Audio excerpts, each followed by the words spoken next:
BFM Business présente Edwige Chevrillon, la grande interview.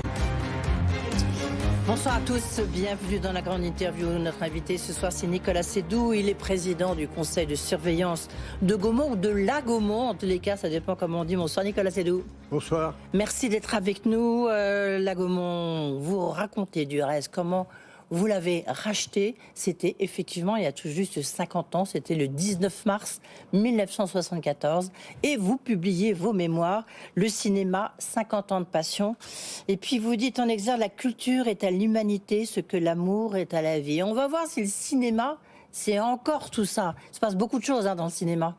Oui. Maintenant, c'est votre fils, Denis Dumas, qui a pris la relève.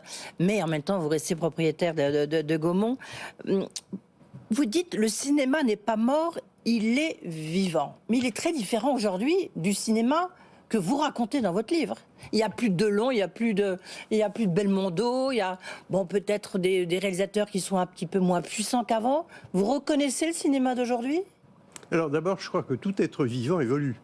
Oui. Donc, si le cinéma était comme celui que j'ai connu il y a 50 ans, ce serait très inquiétant. Oui, d'accord. Donc je me réjouis de voir que le cinéma évolue. Alors d'abord, ce qui a évolué, ce sont les cinémas qui ont été totalement transformés. Ils n'ont plus rien à voir avec ceux que j'ai connus.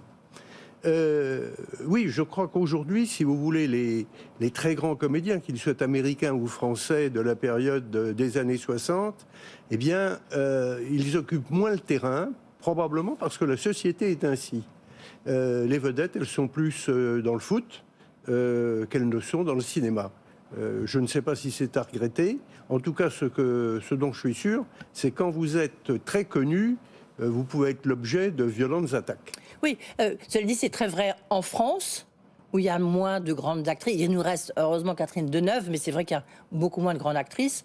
Mais aux États-Unis, c'est un peu moins le cas. Non, ce que je veux dire, c'est que Robert De Niro est incomparable par rapport à ses successeurs, et Robert De Niro n'est pas au niveau de Gary Cooper et John Wayne. Ah, ça y est, oui. Voilà, je crois qu'il faut se faire à cette idée que le mot star a été inventé par le cinéma. On parle plus des stars du foot que des stars du cinéma en 2024. On reviendra tout à l'heure sur votre panthéon du cinéma. C'est un mot très à la mode en ce moment, le panthéon, puisque vous racontez toutes les rencontres que vous avez faites. Et demain, ce sont les Césars. Toujours un moment assez compliqué pour le cinéma, c'est la grande fête du cinéma. Chaque fois, il se passe quelque chose. Demain, on sait, du reste c'est très attendu, l'actrice Judith Godrèche va intervenir sur scène pour expliquer qu'est-ce qui s'est passé, qu'est-ce qu'elle va dire. On va écouter en tous les cas. Je rappelle rapidement l'histoire, vous la connaissez, l'histoire de Judith Godrèche, j'imagine. Pour vous, est-ce que c'est normal qu'elle intervienne? Et comment vous, Nicolas Sédou, vous vous placez par rapport à ce mouvement MeToo et tout ce déballage qu'il y a dans le cinéma, à juste titre? Alors, il y a beaucoup de questions, oui, et je ne vais pas pouvoir répondre à toutes. On va y aller petit à petit. Je crois que le cinéma, c'est un peu un phare. Je crains malheureusement que ce qui se passe dans le cinéma, donc je vais dire un mot, je ne vais pas évacuer la question. Malheureusement, ça s'est passé dans tous les secteurs de la société. Ça doit être absolument condamné, c'est absolument scandaleux, et que je ne pense pas qu'il y ait plus de passe-droit dans le cinéma qu'il y en a eu ailleurs. Le mouvement MeToo est un mouvement récent, il met tout ça en exergue, et il faut en parler. Deuxièmement, moi je n'étais absolument pas au courant de cela. Bon. Il se trouve que les réalisateurs dont on parle, ils n'ont pas travaillé avec Gaumont, et que... Benoît Jacquot et Jacques Voyant. On savait, mais et je pense qu'aujourd'hui, ça ne se passera plus. Voilà.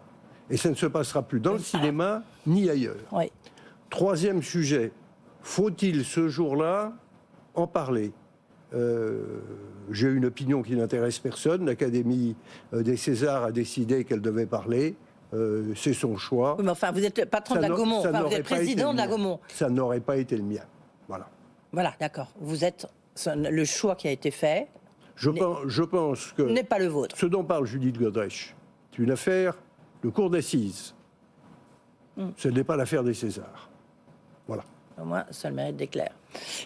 Alors, quand même, alors pour ceux qui vous connaissent ou qui vous ont pratiqué, surtout dans votre livre, vous racontez un peu toute votre famille. C'est une famille très sérieuse, les Schlumberger, le côté alsacien, vous êtes protestant, donc tout cet univers est assez loin, j'imagine, de vos bases, Nicolas Seydoux. Il n'en demeure pas moins que moi j'ai lu attentivement votre livre parce qu'on apprend plein de choses, notamment sur les Schlumberger, mais j'ai regardé la partie plutôt sur le cinéma.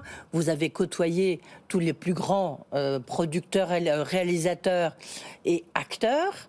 Et vous avez des phrases quand même qui sont assez fortes. J'en prends une. Un séducteur n'est pas forcément un macho. Il faut être, il peut être aussi son Pygmalion. Ça, c'est à propos de Christian Vadim, de Roger Vadim, pardon, de Roger Vadim. Et vous énumérez toutes les femmes qu'il a mis dans son lit. Vous parlez à plusieurs reprises. Vous parlez de ce rôle, de ce rapport qui existe entre les acteurs, les producteurs, les réalisateurs et les actrices. Donc, vous saviez forcément ce qui se passait, non, Nicolas Seydoux? Non, attendez.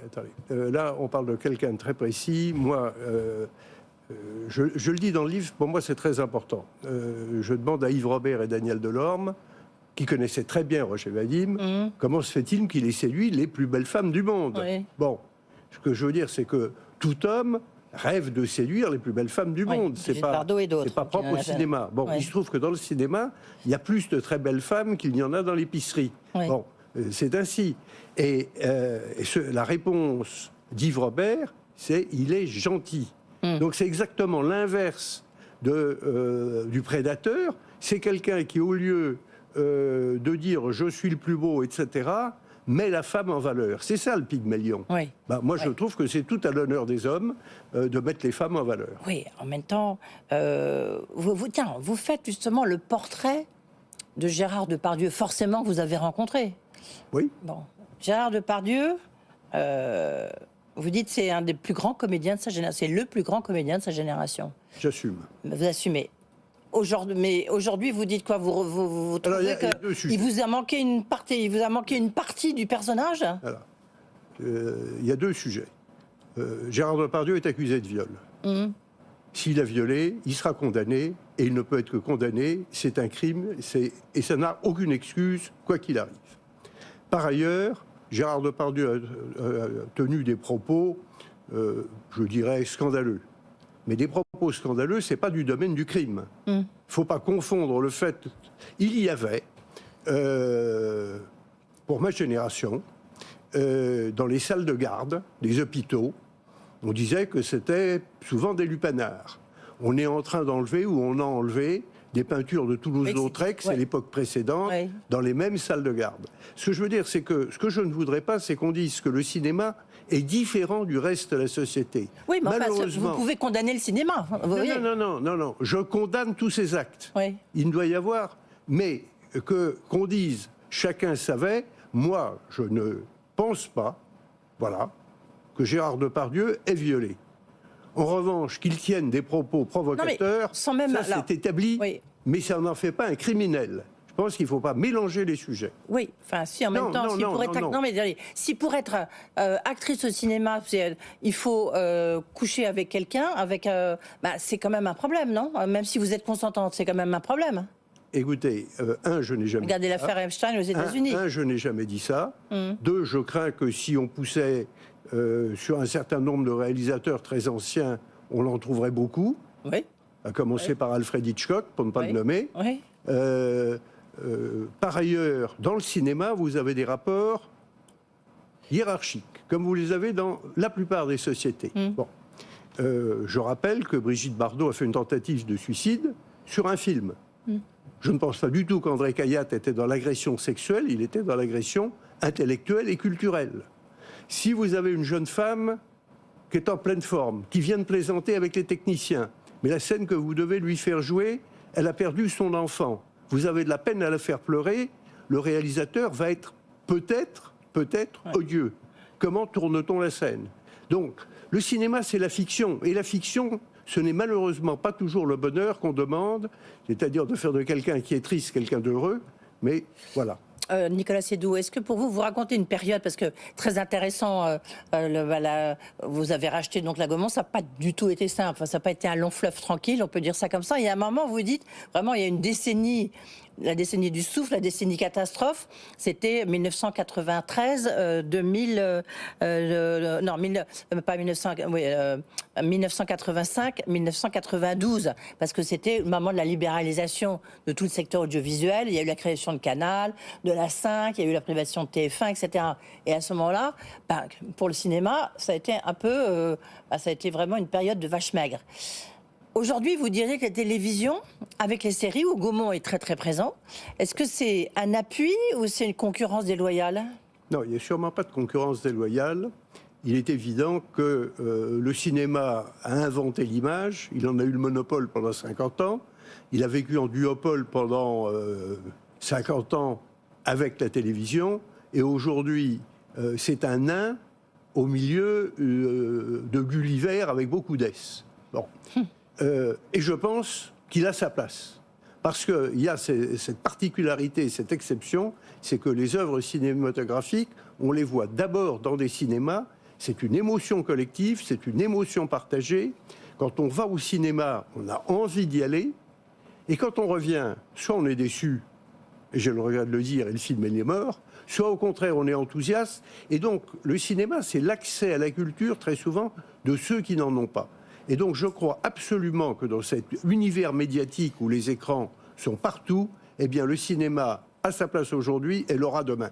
D'ailleurs, l'année 83 montre qu'après 2 années de Covid, où quand même les salles ont été fermées la moitié du temps, les spectateurs étaient de retour dans les salles. 2023, et donc oui. je suis tout à fait optimiste sur l'avenir du cinéma. D'accord, donc pour vous, il y a, au contraire, ça peut être tout à fait complémentaire.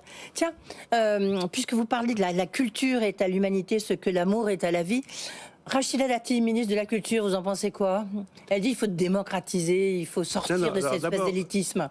Je pense une première chose, c'est que le fait de nommer à la culture une personnalité politique connue, c'est excellent pour la culture. Que la culture aujourd'hui, quels sont les ministres de la culture dont on parle? C'était des ministres qui étaient proches du chef de l'État, André Malraux et Jacques Lang. Et donc, je n'ai rien contre des personnalités qui débutent en politique ou qui ne sont pas des personnalités politiques, mais je pense que pour la culture, avoir une personnalité majeure, c'est tout à fait important. Ensuite, j'aimerais une fois pour toutes que la culture ne soit pas catégorisée à droite ou à gauche. La culture, je dis, l'amour est à la vie, c'est pour chacun d'entre nous. La culture, elle est pour tous. Et donc la culture, elle n'est pas de droite ou de gauche. On peut être de droite ou de gauche. La culture, elle doit être universelle. Au moins, ça mérite d'être clair. Autre question d'actualité, avant de passer au panthéon du cinéma, mais qui fait le lien, mes questions, elles font le lien avec votre livre, parce que il faut le lire pour voir un peu, se remémorer de tout ce parcours cinématographique. Anatomie d'une chute, donc, qui a été primé au BAFTA, qui n'a pas été le film français présenté aux Oscars, qui viendront après, qui seront un peu plus tard, parce qu'on se souvient de ce discours à Cannes de Justine Triet, où elle avait flingué le centre de le CNC, et puis le système culturel et de financement du cinéma. Qu'est-ce que vous en avez pensé? Qu'est-ce que vous pensez? Demain, elle aura certainement quelque chose. Non mais, je crois qu'il y a 2 sujets. Il y a un film qui est d'abord aimé par la critique, et il y a une réalisatrice sélectionnée par Cannes, une femme, qui a la Palme d'Or, qui est simplement la plus grande récompense mondiale, bien avant les Oscars. Bon, donc voilà. Elle fait un discours. Bon. Et puis par ailleurs, vous avez reçu comment ce discours? Mais moi, je pense que, si vous voulez, je vais prendre une mauvaise comparaison. Quelqu'un d'autre sur la Palme d'Or, il s'appelle Maurice Pialat. Une partie du public siffle, il lève le poing. Eh bien, je pense que c'est une erreur. Le public, il faut le respecter. Et je pense que quand on n'a pas la Palme d'Or, c'est pas le moment de critiquer un système qui a permis de produire le film. D'accord, ok, on a compris. Alors, votre plus grande actrice, si on est au panthéon du cinéma, du président de la plus vieille dame du cinéma mondial. D'abord... Si, la plus grande actrice. Pour vous, Nicolas Seydoux, c'est qui? Écoutez, il se trouve que je suis étudiant quand meurt Marilyn Monroe. et que c'est un choc absolu. Elle est au summum de sa beauté, voilà.